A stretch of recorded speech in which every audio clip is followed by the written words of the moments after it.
Okay, it's day 58, and this is version 5, and here we are in beautiful Annapolis. I had a brother that once used to say, this is not a Navy town with a drinking problem, it's a drinking town with a Navy problem. It's kind of funny. So anyway, here in Annapolis, about ready to go over Kent Island in the middle of this Bay Bridge. Of course, it's Chesapeake Bay we're going to be going across, and the other side is going to be our Russian retreat. That's going to be the old, I think, Rascom or Rascob, I don't know how you pronounce it, R-A-S-C-O-B. Is it Jacob Rascob? Is it Jacob Rascob? This, McDuff told me this. The guy who came up with GMAC financing, the guy who made all of his money at GMAC. I think he was the secretary, personal secretary to DuPont, of course, of all the weapons fame down in Delaware, or up in Delaware. So that's the Russian retreat. The 15-room mansion, the Russian retreat.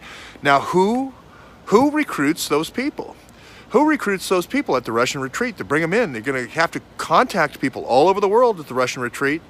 Now, if it was me, now my brother knows way more about ham radio than I do, but I would use what they call a repeater. I remember he taught me this. And I need a very short-range repeater, short-range radio. Remember, he used to call it 2 meters. But if I had a short-range ham license that would go, let's just say, to the other side over there by the Capitol Dome and down there, Annapolis being the capital of Maryland, and let's say that was my repeater, the Capitol Dome. I only need a radio to get me there, to send a message there. Then if I had a satellite on top of on top as a transponder, this is something my dad was involved in, sending on one frequency, receiving on the other transponders, that in cell phones. He had a instantaneous dual communication, duplex communication, right? That I could send messages to Pakistan. If I was living on Springfield, on Thomas Drive in Springfield, that's what I would have. Because I think you're going to have Nellie with a 50-meter range on her license. Nellie only needs to get to the top of the roof over at Springfield. And then away we go. 50 kilometer license is what she had, not a 50-meter license. Maybe it was a 50-meter license. Maybe there's a repeater on 1050. You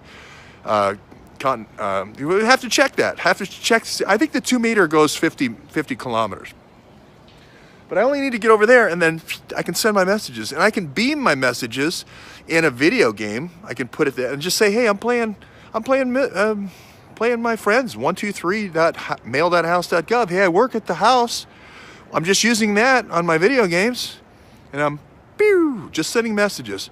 Is that how the Fusion GPS Russians are recruited? Is that how the messages went to all over the world and they were fused together like a GPS? The GPS was fused together?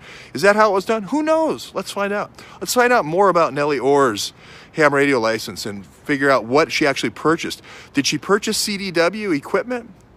Are there a whole bunch of Fusion GPSers that purchase CDW equipment? Did they purchase it through GSA Advantage? Did they get low light cameras with it? Who knows? We don't know the answers to these questions.